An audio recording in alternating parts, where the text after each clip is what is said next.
যাই বলেন না কেন, ধনকুবের বলেন, রাসূলুল্লাহর উপরে কোনো টাইটেল নাই, ঠিক কিনা?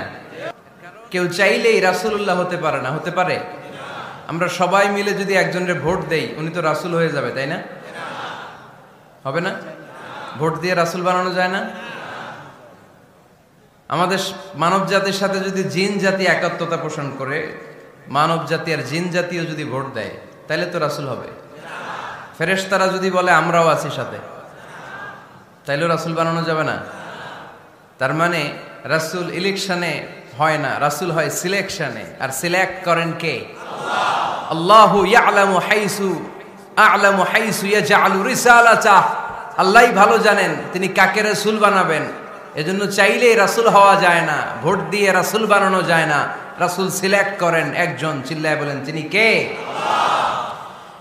এজন্য কালামুল্লাহ মাজিদে বিশ্বনবীর সর্বপ্রথম যে পরিচয়টা পাওয়া যায়, কোরআন আমাদের সামনে আমাদের নবীর পরিচয় করিয়ে দিচ্ছেন, মুহাম্মাদুর রাসূলুল্লাহ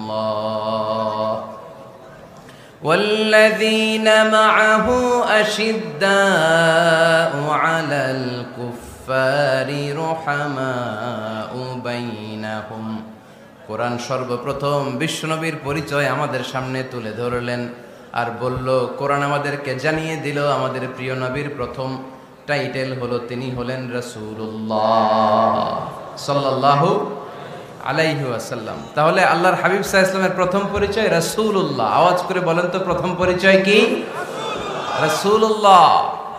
তিনি আল্লাহর বার্তাবাহক, আল্লাহ তাআলার পক্ষ থেকে বাণীবাহকের কাজ তিনি করেন।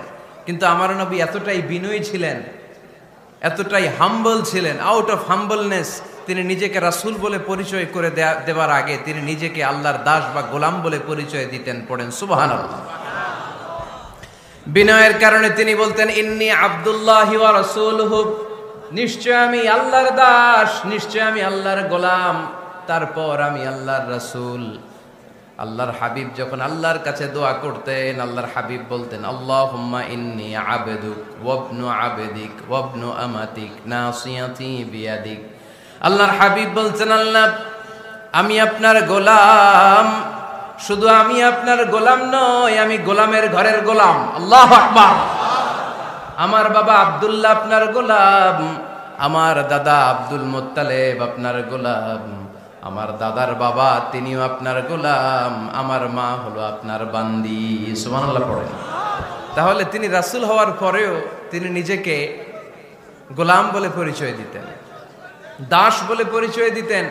আমরাও যখন সালাতে তাশাহুদে পড়ি, আশহাদু আল্লা ইলাহা ইল্লাল্লাহ ওয়া আশহাদু আন্না মুহাম্মাদান আবদুহু ওয়া রাসূলুহু, তিনি আল্লাহর আবদ, তিনি আল্লাহর দাস, তারপরে তিনি আল্লাহর রাসূল।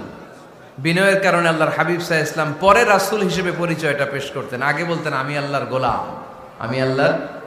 তিনি দোয়া করতেন, আল্লাহ আমি আপনার গোলাম, গোলামের ঘরের গোলাম, বান্দির ঘরের গোলাম।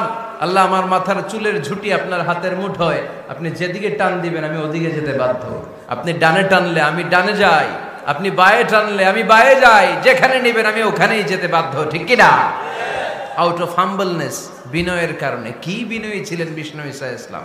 তিনি আল্লাহর রাসূল, তারপরেও তিনি পরিচয় দিতেন, আল্লাহ আমি আপনার গোলাম। আওয়াজ করে পড়েন সুবহানাল্লাহ। তাহলে প্রথম যে পরিচয় কোরআন আমাদেরকে দিল সেটা হচ্ছে আমাদের প্রিয় নবী ছিলেন রাসূলুল্লাহ।